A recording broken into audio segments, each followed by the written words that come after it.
ये भयानक सड़क हादसा हुआ चित्रदुर्ग में, जहां एक लॉरी ने एक स्लीपर बस को, एक प्राइवेट स्लीपर बस को टक्कर मार दिया। आप देखिए कितनी तेज लपटें उठ रही हैं, पूरी बस जलकर खाक हो गई। अब तक 10 लोगों के इसमें मौत की खबर है, जिसमें ट्रक ड्राइवर भी शामिल है। और जैसा कि आपने सुना, पुलिस अधिकारी बता रहे थे कि अभी थोड़ा और वक्त लगेगा तस्वीर के साफ होने में। और ट्रक ड्राइवर जो है, जो लॉरी का ड्राइवर है, उसकी भी इस हादसे में जान गई। पूरी बस बुरी तरह से जलती हुई दिखाई दे रही है। स्लीपर बस थी ये, और इसमें सवार लोग सो रहे थे जिस वक्त ये हादसा हुआ, और इसी वजह से लोगों को संभलने का मौका भी नहीं मिल पाया। तो बस के कंडक्टर का कहना है कि वो बस में सो रहा था और तभी अचानक बस में जोरदार टक्कर लगी और टक्कर लगते ही आग लग गई, जिसकी तस्वीरें आप अपनी स्क्रीन पर देख रहे हैं। इस तरीके से बस और ट्रक के बीच जब टक्कर हुई तो बस आग का गोला बन गई, जिसमें 9 लोग जिंदा जल गए।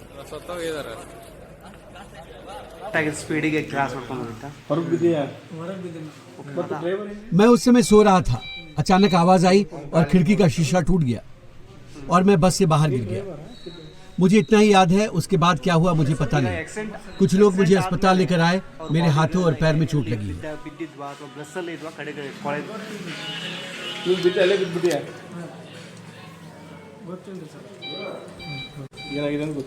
पिछले कुछ वक्त में हमने इस तरह के कई हादसे देखे जिसमें स्लीपर बस हादसे का शिकार हुई हैं और उसके बाद आग का गोला बन गई। और इसमें इस हादसे में भी बस में सवार मुसाफिर जिंदा जल गए। अब तक 9 से 10 लोगों की मौत की खबर आ रही है। और ये ठीक उस वक्त की तस्वीरें हैं जब बस हादसे का शिकार हुई, और उसके बाद देखते ही देखते पूरी बस आग की चपेट में आ गई। बड़ी मुश्किल से लोगों को रेस्क्यू किया गया। जो बाकी बचे लोग हैं उनमें भी काफ़ी लोग जख्मी हैं।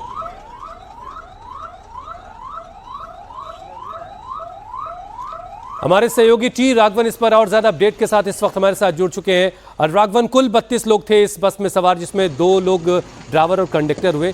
अभी जरा सा एक बार पूरा फिगर बताइए, कितने लोगों की अब तक जान गई है, कितने लोगों की पुष्टि हुई है जान जाने की, और कितने लोग अस्पतालों में हैं?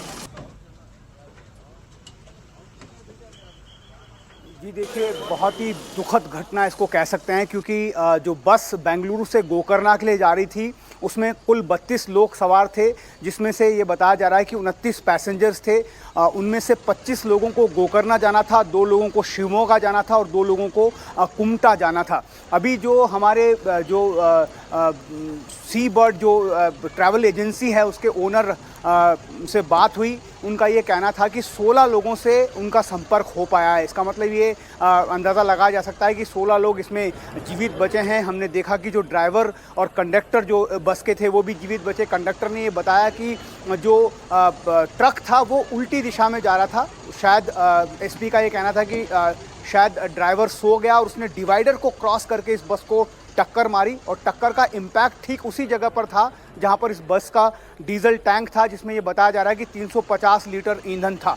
उस वक्त जब ये टक्कर लगी डीजल टैंक पर, तो तुरंत जो है बस ने आग पकड़ ली, और उस साइड में जो राइट हैंड साइड ड्राइवर के ठीक पीछे जो लोग उस वक्त गहरी नींद में थे वो सब लोग उसमें जल गए, ऐसी दुखद खबर आ रही है। अभी तक जो रविकांते गौड़ा हैं आईजीपी ईस्ट जोन, उनका ये कहा, उन्होंने ये बताया कि 8 शवों को जो है बस से बरामद किया गया है, और एक ट्रक ड्राइवर उसकी भी मौत हो गई है ट्रक के अंदर ही, उसका भी शव बरामद कर लिया गया है। जो घायल हैं उनको शिरा और चलिए, जो घायल हैं उनका अस्पतालों में इलाज चल रहा है। लेकिन बहुत ही दुखद घटना, जलने की वजह से अब तक 9 लोगों की मौत की पुष्टि हो चुकी है, जैसा कि टी राघवन हमें बता रहे हैं। बहुत शुक्रिया राघवन हमारे साथ जुड़ने के लिए। वही अब बात तमिलनाडु की, तो तमिलनाडु के कुडालोर में भी दर्दनाक हादसा हो गया है, जिसमें 9 लोगों की मौत हो गई। हादसा कुडालोर में उस वक्त हुआ जब तिरुचिरापल्ली से चेन्नई जा रही रोडवेज की बस का हाईवे पर अचानक टायर फट गया, जिसकी वजह से ड्राइवर ने बस से कंट्रोल खो दिया और बस डिवाइडर पार कर सड़क के दूसरी ओर कारों से टकरा गई। टक्कर इतनी ज्यादा जबरदस्त थी कि कई गाड़ियों की परखच्चे भी उड़ गई। हादसे पर तमिलनाडु के सीएम स्टालिन ने दुख जताया और साथ ही पीड़ितों को आर्थिक मदद देने का भी ऐलान किया है।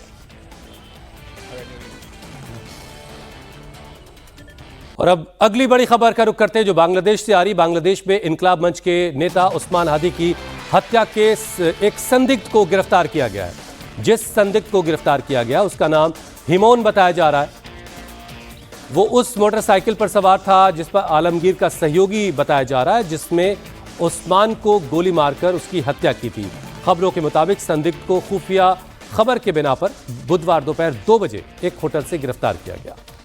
इमोन रहमान नॉर्थ ढाका के आदाबार इलाके में एक होटल में छुपा हुआ था और संदिग्ध के पास से पुलिस को विदेशी पिस्टल, 3 जिंदा कारतूस, आतिशबाजी का सामान, गन पाउडर और क्रूड बम बनाने का सामान भी मिला है। पुलिस का कहना है कि इमोन से पूछताछ जारी है और उसके दूसरे साथियों को पकड़ने की कोशिश की जा रही है। इस हत्याकांड का मुख्य आरोपी फैजल करीम मसूद अभी भी फरार चल रहा है।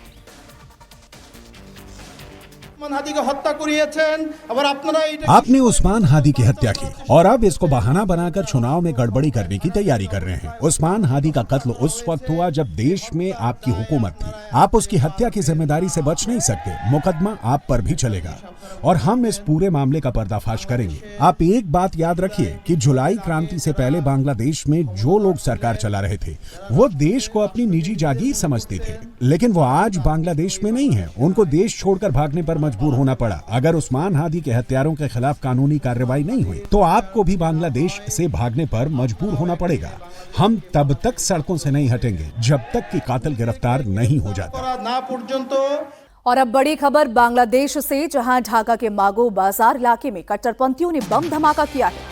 इस धमाके में सियाम नाम के एक 21 साल के युवक की मौत हो गई और कई लोग घायल बताए जा रहे हैं। यह धमाका बांग्लादेश के स्वतंत्रता संग्राम से सेनानियों के मेमोरियल के पास हुआ है। कट्टरपंथियों ने फ्लाईओवर से मेमोरियल के पास बम फेंका जो श्याम के पास गिरा और इस की वजह से श्याम की मौके पर ही मौत हो गई। विस्फोट के बाद इलाके में अफरा तफरी मच गई। पुलिस का दावा है कि वो अब उस व्यक्ति की तलाश कर रहे हैं जिसने ये बम धमाका किया।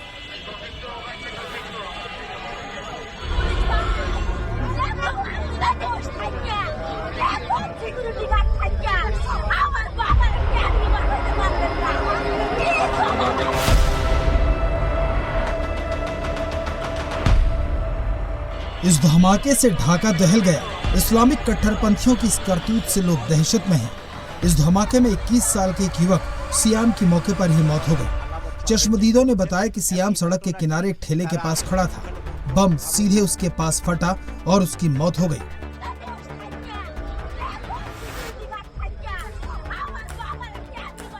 इस धमाके के लिए कट्टरपंथियों ने उस जगह को चुना जहां 1971 में बांग्लादेश की आजादी के लिए कुर्बानी देने वालों का स्मारक है। धमाका ठीक इसी मेमोरियल के सामने किया गया। इस धमाके से एक बेकसूर की जान चली गई। ভাই আমি আপনার কিন্তু এটা উপরে কিন্তু আছে আপনার ফ্লাইওভার, এই ফ্লাইওভার উপর থেকে ককটেল জাতীয় কিছু একটা ফেলা হয়েছে। এই ভদ্রলোক যে মারা গেছেন উনি 22-23 বছর বয়স, নাম হচ্ছে সিয়াম। সে এখানে একটা কার হাউসে মানে কাজ করে, তো সে এখানে চা খাওয়ার জন্য আসছিল। তো পাশেই কিন্তু দোকানদার সহ অন্যান্য অনেক লোকজন ছিল, কিন্তু এটা যেহেতু সরাসরি তার মাথা হিট করেছে, মাথায় পড়ছে, মাথায় পড়ার কারণে তখন তাৎক্ষণিকভাবে কিন্তু ওই মাথায় বাস্ট হয়ে যায়। বাস্ট হওয়ার পরে এটা আমার মনে হয় বড় ধরনের একটা ইম্প্যাক্ট করে এবং মাথা মোটামুটি বলা যায় 2 ভাগের মতো। अब आप ढाका यूनिवर्सिटी की तस्वीरें देखिए। ये यूनिवर्सिटी की कैंटीन है। इस कैंटीन को महज इसलिए निशाना बनाया गया क्योंकि ये एक हिंदू के नाम पर है। इस कैंटीन का नाम है मधुर कैंटीन। 1971 के बांग्लादेश मुक्ति आंदोलन के दौरान इस कैंटीन में बैठकर लोग आजादी के तराने गाते थे। आज कट्टरपंथी सब कुछ बर्बाद करने पर तुले हैं।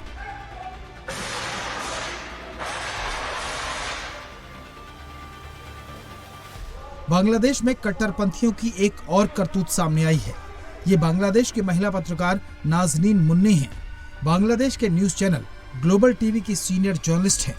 नाजनीन अब बांग्लादेशी कट्टरपंथियों के निशाने पर आ गई हैं। जानकारी के मुताबिक कट्टरपंथियों का एक गुट ढाका में ग्लोबल टीवी के दफ्तर पहुंचा। इन लोगों ने चैनल के एमडी अहमद हुसैन से मांग की कि चैनल के न्यूज हेड नाजनीन मुन्नी को तुरंत नौकरी से निकाला जाए। युवाओं के समूह ने खुद को एंटी डिस्क्रिमिनेशन स्टूडेंट मूवमेंट का सदस्य बताया। इन लोगों ने धमकी दी कि अगर मुन्नी को नौकरी से नहीं निकाला गया तो वे चैनल के ऑफिस को आग लगा देंगे। कट्टरपंथियों ने कहा कि ग्लोबल टीवी का वही हाल होगा जो प्रोथम आलो और द डेली स्टार के दफ्तरों का हुआ है। धमकी मिलने के बाद नाजनीन ने ये तस्वीर अपने फेसबुक प्रोफाइल पर लगाई है जिसमें उनका मुंह सिला हुआ दिख रहा है। उन्होंने लिखा है कि बांग्लादेश में मीडिया की आजादी पर प्रतिबंध लगाया जा रहा है। अपनी फेसबुक पोस्ट में नाजनीन ने लिखा है, 7-8 लोगों ने मेरे ऑफिस आकर भेदभाव विरोधी आंदोलन के महानगर शाखा समिति के नाम से धमकी दी, नौकरी नहीं छोड़ी तो ऑफिस में पहले लाइट डेली स्टार की तरह आग लगा देंगे। बांग्लादेश में एक तरफ आईएसआई लोगों को भारत के खिलाफ भड़काने में लगी है तो दूसरी तरफ हिंदुओं को डराया जा रहा है और एक तीसरा गुट है जो यूनिस सरकार के खिलाफ आवाज उठा रहा है। अब आज से बांग्लादेश की राजनीति में एक और मोर्चा खुलेगा। बांग्लादेश की पूर्व प्रधानमंत्री खालिदा जिया के बेटे तारिक रहमान चुनाव लड़ने के लिए ब्रिटेन से वापस लौट आए। तारिक लंदन से ढाका के लिए रवाना हो चुके हैं और आज दोपहर तक उनके ढाका पहुंचने की उम्मीद भी है। तारिक रहमान स्वागत के लिए उनके समर्थकों की भीड़ ढाका के शाह जलाल एयरपोर्ट पर जमा होने लगी है। ढाका तक लोगों को लाने के लिए 10 ट्रेन बुक की गई है और दावा किया जा रहा है कि तारिक रहमान के स्वागत के लिए बीएनपी के 50 लाख से ज्यादा कार्यकर्ता ढाका पहुंचेंगे। इस वक्त बेगम खालिदा जिया की तबीयत खराब है और इसीलिए पार्टी की कमान अब उनके बेटे तारिक रहमान के हाथों में है और अगर चुनाव में बीएनपी जीतती है तो तारिक रहमान ही आने वाले वक्त में प्रधानमंत्री की कुर्सी के दावेदार होंगे। ढाका में तारिक रहमान के स्वागत की जोरदार तैयारियां चल रही हैं।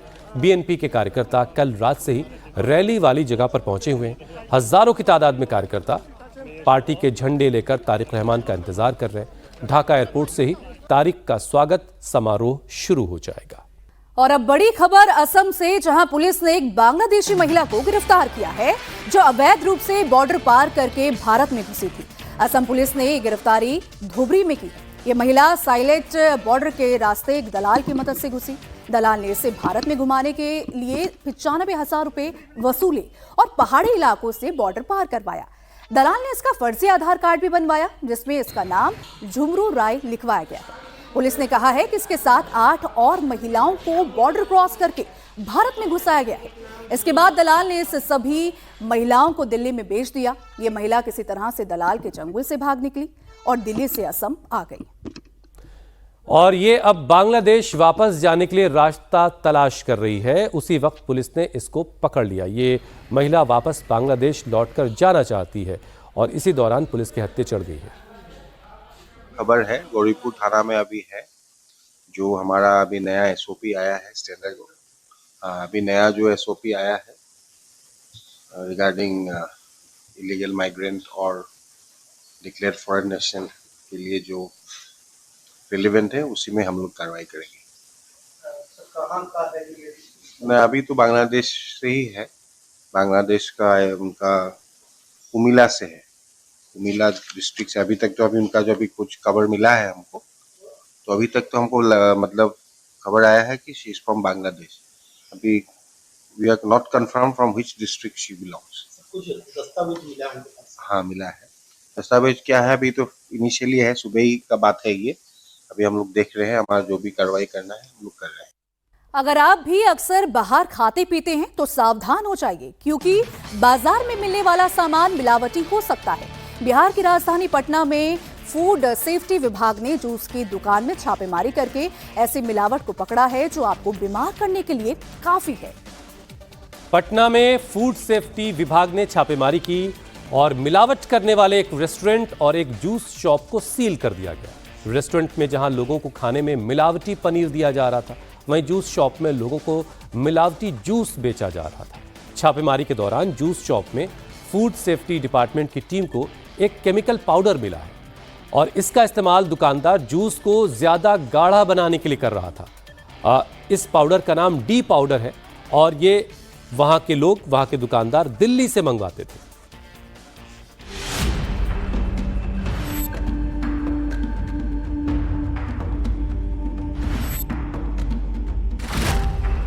सेहत के नाम पर बिक रहा केमिकल वाला जूस।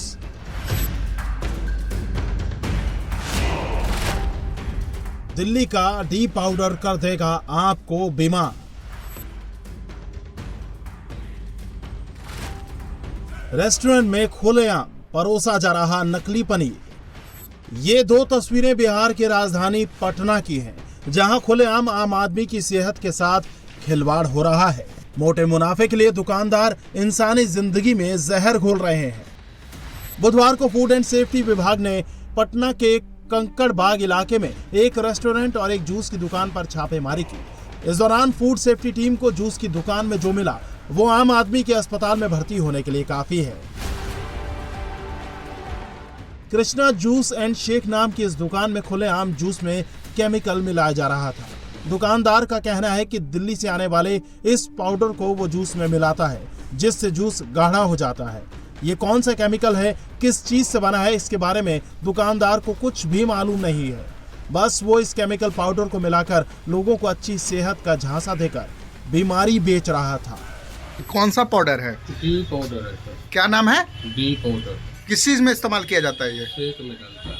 क्या होता है उसके बाद जब शेक में डालते हैं तो क्या होता है? शेक थोड़ा गाढ़ा होता है। इसका नाम नहीं है? नाम किस चीज में लाते हैं इसको? किस ऐसे पन्नी में। कहाँ से लाते हैं? ये दिल्ली से लाया। पटना में फूड डिपार्टमेंट की तरफ से की गई छापेमारी में एक चौंकाने वाली जानकारी सामने आई है। पटना के कंकड़बाग में कृष्णा जूस की दुकान पर जब फूड इंस्पेक्टर ने छापेमारी की तो यहाँ से एक केमिकल बरामद हुआ। उस केमिकल के बारे में दुकानदार ने बताया कि इसका इस्तेमाल वो जूस और शेक को गाढ़ा करने के लिए करता है और काफ़ी संख्या में जूस के जो दुकानदार हैं वो इसका इस्तेमाल करते हैं। इस केमिकल का नाम क्या है ये दुकानदार ने नहीं बताया, लेकिन ये केमिकल दिल्ली से मंगाया जाता है और डी नाम से जाना जाता है। खुद जो फूड इंस्पेक्टर हैं उन्होंने अपने जीभ पर इसे टेस्ट किया तो वो जीभ से चिपक गया और उसे हटाना काफ़ी मुश्किल हो रहा था। छापेमारी के दौरान फूड सेफ्टी विभाग की टीम को दुकान के अंदर से केमिकल मिला, जिसे टीम के लोगों ने टेस्ट करने के लिए जीभ पर रखा तो वो पाउडर उनकी जीभ में चिपक गया, जिसे वो बड़ी मुश्किल से छुड़ा पाए। यहाँ भी देख रहे हैं कि थोड़ा सा अवॉइडेबल पाउडर देख रहे हैं जिसका कोई केमिकल नाम नहीं बता रहे हैं। जब उसको हम ओरली टेस्ट करने के प्रयास किए तो उसमें जीभ में लेने पर जीभ में पूरा सट गया, उसको मतलब कि रगड़ने के बाद भी वो जल्दी से छूट नहीं रहा था और मुंह चिकना हो गया। ये लोग बोल रहे हैं कि ये शेक को गाढ़ा करने के लिए केमिकल आता है, लेकिन केमिकल का कुछ नाम नहीं बता रहे हैं और ना ही इसका कोई डब्बा दिखा रहे हैं। ये बोल रहे हैं कि दिल्ली से लूज हम मंगवाते हैं, उसका कोई ट्रेस भी नहीं बता रहे हैं। तो तत्काल प्रभाव से इसको हम दुकान को लाइसेंस नहीं रहने के कारण बंद कर दे रहे हैं और प्लस उस केमिकल को जांच में लेबोरेटरी में भेजा जा रहा है। फिलहाल फूड सेफ्टी टीम ने जूस की दुकान को सील कर दिया है और केमिकल को जांच के लिए भेज दिया है। अब जांच के बाद ही पता चल पाएगा कि आखिर ये पाउडर है क्या और इसे खाने से सेहत पर क्या असर होता है। अब इसके सैंपल जब्त कर लिए गए हैं, जांच के लिए लैब में भेज दिया गया है और फिलहाल जो ये दुकान है उसे सील कर दिया गया है। अब तैयारी इस बात की है कि जो तमाम ऐसे जूस की दुकानें हैं वहाँ भी आगे छापेमारी की जाए ताकि इस केमिकल के बारे में किस तरह से इसका इस्तेमाल किया जा रहा है जानकारी जुटाई जा सके। फूड सेफ्टी टीम ने रेस्टोरेंट में भी छापा मारा, जहां के किचन की गंदगी देखकर फूड सेफ्टी टीम ने सर पकड़ लिया। इतना ही नहीं, किचन में मिलावटी पनीर का धड़ल्ले से इस्तेमाल किया जा रहा था। रेस्टोरेंट में बनने वाले पनीर के हर डिश में मिलावटी पनीर मिलाया जा रहा था। फूड सेफ्टी टीम ने रेस्टोरेंट से पनीर जब्त करके जांच के लिए भेज दिया। साथ ही लाइसेंस नहीं होने पर रेस्टोरेंट को भी सील कर दिया है। 2 दुकानों में लोग जांच के लिए गए हैं। दोनों दुकानों में थोड़ा सा अनियमितता पाया गया है। एक तो होटल है उसमें पनीर गलत पाया गया है और प्लस उसके के पास लाइसेंस नहीं था, वहाँ नमूना ले लिया गया है और दुकान बंद कर दी गई है। बाजार में मिलने वाला खाने पीने का मिलावटी सामान आपके लिए कितना हानिकारक है, इससे बड़ी आसानी से समझा जा सकता है। इस मिलावटी खाने से आपको डायरिया, हैजा, टाइफाइड, हेपेटाइटिस ए और बी, स्किन एलर्जी, पेट से जुड़ी बीमारियां हो सकती हैं। लंबे वक्त तक मिलावटी खाना खाने से लीवर और किडनी जैसे ऑर्गन्स डैमेज हो सकते हैं। अगर इस पे जांच होगा और सख्ती से जांच हो और जो जी संलिप्त पाए जाएंगे पहले उनको सजा हो। अगर हुआ है दूध का दूध पानी का पानी हो, क्योंकि पनीर वाले में भी एक बार रिपोर्ट आया था FSSAI का कि 90% पनीर जो है सो दूषित है और पनीर देखिए धड़ल्ले से बिक रहा है। सारा रेस्टोरेंट में जाके छापा मारिएगा तो 80% रेस्टोरेंट का यही दशा है। चिराग पासवान जी खाद्य फूड प्रोसेसिंग मंत्री है, कोई फोकस है? तो जब आपका यूथ ही विकलांग हो जाएगा मानसिक रूप से, स्वास्थ्य रूप से, तो कैसे काम चलेगा? इस पे एकदम कार्रवाई हो।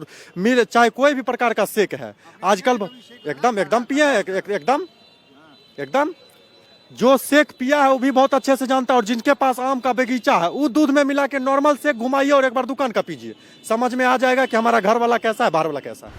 आज के दौर में खाने पीने की चीजों में मिलावट को नई बात नहीं है।